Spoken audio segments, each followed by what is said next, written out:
13 साल से शादी क्यों हो गए हमारे। सर मैं कहा जाऊँ, एक मनीष दुबे सर कमांडेंट है, उन्हीं के साथ उनका अवैध संबंध है। मैंने सर उनको 22 फरवरी को रंगे हाथ अपने आवास पर पकड़ लिया था। ये मेरी नौकरी जाने वाली सर, वो सर इतना सर घोटाला की हुई है, 10-10 लाख रुपए सर लेती है पट्टा करने का, उनके साथ कोई कार्रवाई नहीं हो रही है सर। जिला कमांडेंट होमगार्ड गाजियाबाद में है सर, वो खुद शादीशुदा पहले से है सर वो वही सर, उसी का सर मेरे पत्नी के साथ अवैध संबंध। उसकी पत्नी भी सर बहुत परेशान है, मुझसे संपर्क में आई, कई भैया हम दोनों का परिवार टूट रहा है, किसी तरह सही कर लिया जाए। हमने कहा बहन में पूरी कोशिश। मामला है, आप कह रहे हैं कि जिस लड़की को आपने पढ़ा लिखा कर एसडीएम बनाया वो आपकी जान की प्यासी हो रही है, क्या पूरा मामला सर? इसका सर मेन कारण सर है मनीष दुबे के साथ उनका अवैध संबंध सर, जिसकी जानकारी सर हमें करीब साल भर पहले हुई, लेकिन सर उन्होंने कहा कि दोस्ती है।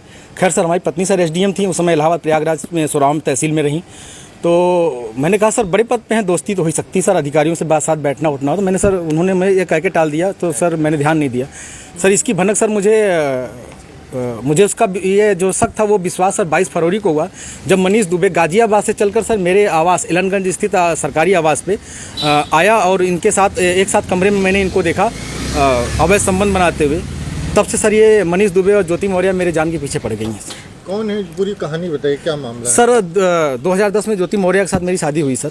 मैं सर पंचायत राज विभाग में सर 2009 में सेलेक्ट हुआ प्रतापगढ़ में सर, वहीं पे नौकरी कर रहा हूँ सर। और 2010 में इनसे 19 नवंबर को मेरी शादी हुई और सर उसके बाद हमारे संबंध बहुत अच्छे रहीं। इन्होंने कहा मुझे पढ़ना है सर, मैं इनको पढ़ाने के लिए मैं इलाहाबाद लेके आया और इलाहाबाद में सर द काउंसिल कोचिंग है, वहाँ पे इलाहाबाद की सबसे अच्छी कोचिंग थी। मैंने वहाँ पे किसी तरह सर पिताजी के सहयोग से, भाइयों के सहयोग से और यहाँ तक कि मैंने अपने डीपीआरओ साहब के सहयोग से पैसा उधार लेके इनको कोचिंग कराया और सर ये मेहनत भी की सर और सक्सेस भी हुई। 2015 में ये सर एसडीएम पद पे चयन हुई, 16वीं रैंक इनकी आई सर। बहुत खुशी का माहौल हुआ कि हम एक छोटे पद पे रहते हुए अपनी पत्नी को इतना आगे ले गए, वो भी बहुत खुश थी, पूरा परिवार खुश था। और सर 2015 में ही मेरी सर भगवान की दया से मुझे इतनी खुशी मिली कि मेरी 2 जुड़वा बिटिया भी हुई और जिनका नाम हंसी खुशी मैंने रखा, क्योंकि उस समय खुशी का माहौल चल रहा था सर।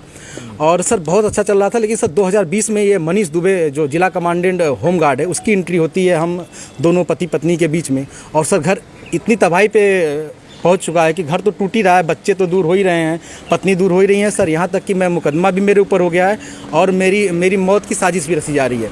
क्या धमकी, आपको कोई धमकी दी उन्होंने? हाँ सर, उन्होंने फ़ोन पे सर अभी 1 हफ्ते पहले फ़ोन पे सर उन्होंने हमारे गांव के किसी लड़के से बात की, तो उसने मुझे कॉन्फ्रेंस किया, तो उन्होंने उस पर कहा कि तो जो तुम काम कर रहे हो, जो ये जांचें करा रहे हो या करा रहे हो, इसके कारण तुम्हारी जल्दी से तुम मर जाओगे। हमने कहा ठीक है आप मरवा दीजिए, तो मैं नहीं मरवा रही हूँ, जो करवा रहे हो इसके कारण मारे जाओगे।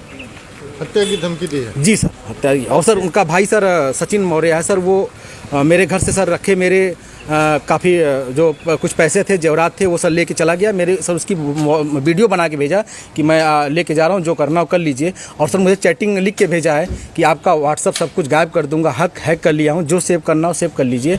और सर उसने क्या किया कि मेरी सिम भी अपने पास रख लिया है, रख के यूज कर रहा है, मेरा बैंक अकाउंट है उसमें जुड़ा हुआ है सब कुछ, लेकिन सर वो मेरी जान पे सब लोग तुले हुए हैं सर। क्या वो आपसे तलाक मांग रही है? हाँ सर, उन्होंने मुझसे ऑडियो के माध्यम से कहा है, मुझे अभी तक कुछ ऐसा नोटिस तो नहीं मिला है, लेकिन सर उन्होंने कहा है कि तलाक प्यार से दे दीजिए, बवाल मत करिए, नहीं तो मैं आपको बर्बाद कर दूंगी। आपके डीपीआरओ से बात हो गई है, आपको बर्खास्त करा दूंगी, न नौकरी करने दूंगी न जीने दूंगी। आपने इसकी शिकायत कहाँ? सर इसकी शिकायत मैंने सर्वप्रथम सर उसी दिन धूमनगंज SHO साहब से की।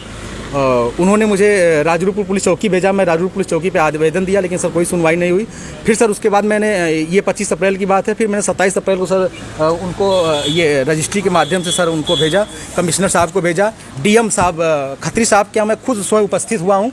उनसे मैंने बात की कि सर आपके SDM साहब हैं, ऐसा कर रही हैं, तो उन्होंने कहा ठीक है मैं कार्रवाई करवाता हूँ। फिर मैं कमिश्नर साहब के यहाँ गया, कमिश्नर साहब को दिया, पुलिस कमिश्नर साहब के यहाँ उपस्थित हुआ, उनको दिया। फिर कहीं सुनवाई नहीं हुई तो सर मैं DGP साहब के पास गया, DGP साहब ने मेरे बात को संज्ञान में लिया, लेकिन फिर भी सर आवेदन ले लिया गया, कोई कार्रवाई नहीं हुई। उसके बाद सर मैं DG home guard BK Maurya sir के पास गया, उनके यहाँ से मुझे सर कुछ उम्मीद की लौ दिखाई दी, क्योंकि उन्होंने मेरे आवेदन को तुरंत संज्ञान में लिया और टीम गठित कर दी है। DIG इलाहाबाद उसकी जांच कर रहे हैं। मुझे सर कुछ उम्मीद लग रही है कि मुझे कहीं ना कहीं हो सकता है न्याय मिले और मेरी जान